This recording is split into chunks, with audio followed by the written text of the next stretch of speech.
ये स्टोरी है एक ओवरवेट प्रोफेसर के बारे में जिसका नाम है शर्मन क्लम। और ओवरवेट होने के साथ साथ ये बहुत ज्यादा अनाड़ी भी था और इसके सभी स्टूडेंट्स इस वजह से इसका मजाक बनाते थे। और अपने इस अनाड़ीपन की वजह से एक दफा ये बहुत बड़ी मुश्किल में भी फंस जाता है। वो ऐसे कि जब एक दिन ये कॉलेज आता है तो देखता है कि 5000 से ज्यादा हैमस्टर्स इधर उधर फैल रहे हैं। ये हैमस्टर्स दिखने में बिल्कुल रेड के जैसे होते हैं और ये अब इतने ज्यादा फैल चुके हैं कि ये लोगों की पैंट्स में, उनके सैंडविचेस में, यहाँ तक कि हर जगह पर फैले हुए हैं। और जब इन्वेस्टिगेट किया जाता है तो पता चलता है कि ये हैमस्टर्स इतने ज्यादा आजाद कैसे हुए। तो पता चलता है कि शर्मन को एक दिन पता नहीं चला था और उसके बड़े से बैली से एक बटन दब गया था और उस बटन के दबने की वजह से सभी हैमस्टर्स आजाद हो गए और अब पूरे कॉलेज में इधर उधर घूम रहे हैं। और अब जब कॉलेज में ये प्रॉब्लम चली रही थी तो शर्मन अपने फेवरेट हैमस्टर के पास जाता है। ये हैमस्टर ओवरवेट है, बिल्कुल उसके जैसा। शर्मन और उसकी टीम एक एक्सपेरिमेंट पर काम कर रहे हैं जिसमें ये जीन्स को दोबारा रिकंस्ट्रक्ट करेंगे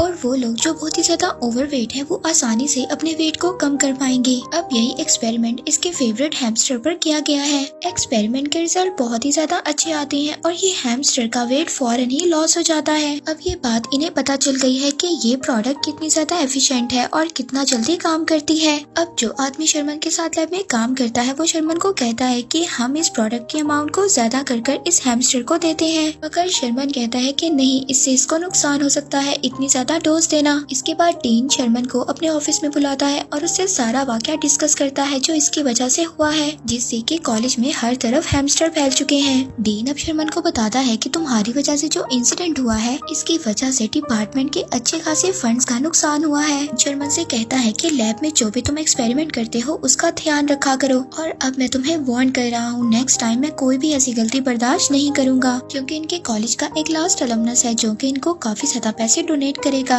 और ये नहीं चाहते कि वो अपने लास्ट अलमनस को किसी भी कीमत पर लूज करें। नेक्स्ट सीन में हमें शर्मन को दिखाया जाता है जो कि बोर्ड पर कुछ लिख रहा था और साथ ही साथ उसके बड़े पहले की वजह से जो वो लिख रहा था वो साथ साथ मिट भी रहा था और सभी स्टूडेंट्स उसको देखकर हंस रहे होते हैं। तभी उसी रूम में एक और टीचर आती हैं। ये केमिस्ट्री ग्रेजुएट हैं और शर्मन से आकर कहती हैं उन्हें शर्मन का काम बहुत ज्यादा अच्छा लगता है और वो हमेशा से शर्मन से मिलना चाहती थी। नेक्स्ट सीन में शर्मन अपनी सभी फैमिली मेंबर्स के साथ मिलकर डिनर करता है और इसकी फैमिली के सभी लोग इतने ज्यादा मोटे हैं, मगर इस बात से उनके फादर को बिल्कुल भी मसला नहीं है। वो कहते हैं कि ये उनका फख्र है इतना ज्यादा मोटा होना और उन्हें इस बात से कोई भी मसला नहीं है। शर्मन के फादर उससे कहते हैं कि तुम लाइफ में सब कुछ कर सकते हो मगर एक काम नहीं कर सकते, तुम अपने वेट को लूज करने का सोचना भी मत और तुम अपने वेट को लूज नहीं करोगे। साथ ही में उसके फादर की कुछ ऐसी